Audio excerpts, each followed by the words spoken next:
Alright, hello everyone and welcome back to my Fallout 4 Mod Spotlight series, where today we are having a look at the N96 Prototype Pistol mod, which is being made by user Buffet.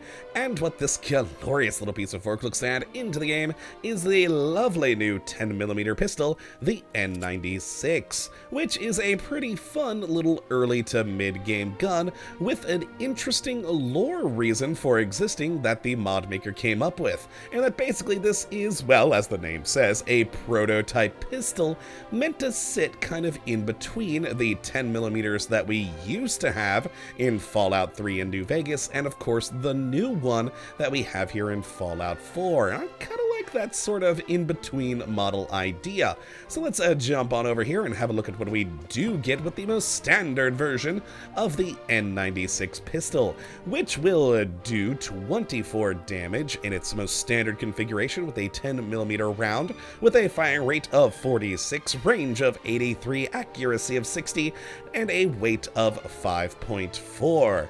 And as you can see here, it's a pretty interesting looking gun, especially with the modeling. I quite like it. It has kind of an odd look to it, where it both, at the same time, looks compact as well as kinda oddly large. I mean, if you look at it from this angle, it looks like quite a short pistol, but from, of course, this angle, it's kind of a weirdly wide one.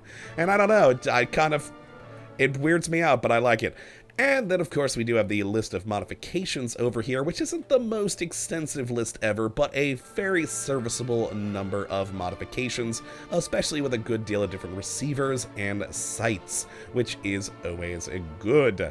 Now, as for how you do get your hands on one of these lovely pistols, well, first things first, you're never gonna find this many unless you cheat them in like I did, because in the game, without cheating, there are only 2 of these weapons in existence. The first one you will find over at the castle, and more specifically in the tunnels underneath it. And the second one you can find at the National Guard training yard in the rear locked building. And yeah, those are the only 2 that exist in the Commonwealth, which makes sense. I mean, it is a prototype pistol. You're not going to see them just kicking around wherever. So let's go take a look at the modifications that we do have for this thing. And as you can see right here, in the receiver category, we've got a pretty decent list with the usual standard sort of receivers of improved, hardened, rapid, etc. But then we get into some very interesting ones down at the bottom with Rapid Receiver Mark II and Mark III. The Mark III even requiring the Gun Fu perk to actually function, which is pretty cool, and it greatly increases the firing rate of this weapon.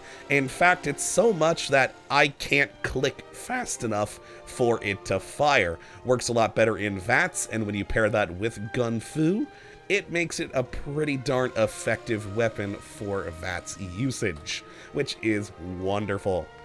Now, next to the barrel category, we've got a pretty decent list of standard short, long, and ported long barrels. Then after that, in the grips, we either have the standard, improved, or marksman grip. Then in magazines, we have either a standard or extended versions.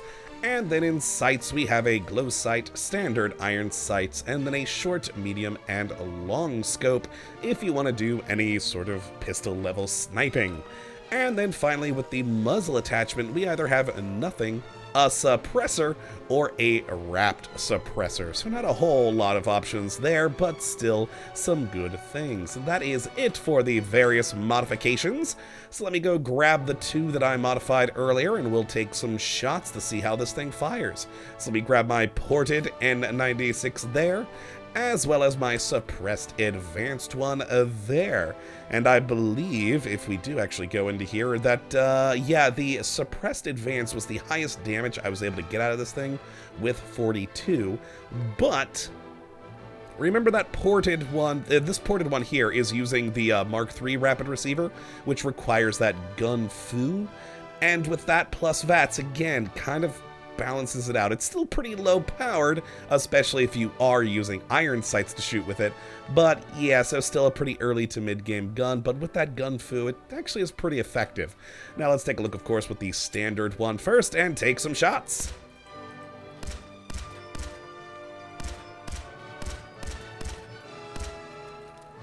And there we go, good smooth animation, and let's see, with shooting all the rounds, as you can see there, the kick wasn't too bad. With all 10 bullets, we only went from there to right there. So not that bad at all, and a pretty decent fire rate in its most standard form.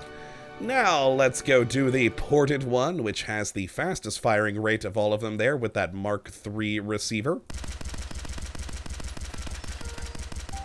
And there we go, and as you can see, it fires real quick, and that was me clicking. It is not automatic. If I click and hold, it's just sitting there. You are going to have to continuously click, and like I said, it seems to be that I can't even click quick enough with my mouse and my finger to actually shoot this at the rate that it can, and that's where it really comes into play with VATS quite nicely. But overall, a pretty good gun, and with the low amount of kick it does have, very easy to keep on target. And then of course we have the suppressed advanced one here, again with the largest amount of base damage and a nice medium scope and the suppressor.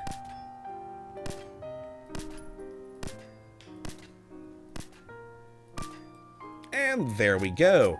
Just a fun, decent little gun. Not exactly the most powerful or most damaging or most advanced thing ever, but a fun little alternative to the standard in-game 10mm, which I find very refreshing. So let's head on over here to our usual test subjects of Randy and Will to see how it works on a living, quote-unquote, opponent, and of course, as usual, we will start with poor little old Will down there, so let's bring him back to life for a moment, and then fire.